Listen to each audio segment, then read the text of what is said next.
I want to go. Do you have a story about this disaster relief that you can share with us?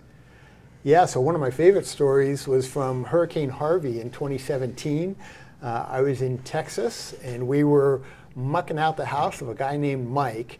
Now, Mike's house flooded all the way up to the ceiling. In fact, the drywall on the ceiling fell off because it got wet. And before he left, as the water was rising, Mike, who's a good old Southern boy, he put his guns and guitars up in the attic, hoping that they wouldn't get wet. And the water came literally right up to the ceiling, and it didn't get his guns and guitars wet.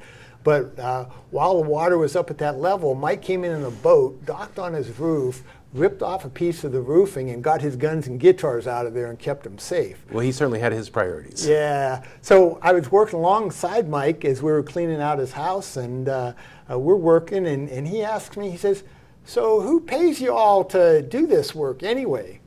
And I said, "Oh, we don't get paid, we're volunteers." And he stops and he looks at me and he says, "Why would anybody do this nasty work for free?" So that gave me the opportunity to take him to 1 John 3, where it talks about if any man sees his brother in need and closes his heart against him, how does the love of God abide in him? And so we had a conversation around that, and he talked a little bit about how he had gone to church but hadn't for a number of years and so forth. But the funny part of the story was then about an hour later, Mike's out working in the other room with one of the other guys, and I hear him ask him, "So who paid you all to do this nasty work anyway?" So he wasn't quite convinced that I was telling him the truth, that we weren't getting paid for it.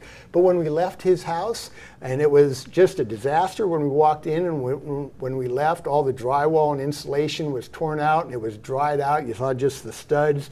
And when we left, he wasn't there the last day we were there, and we left a little ice chest sitting in the middle of his living room with a Bible that we had all signed.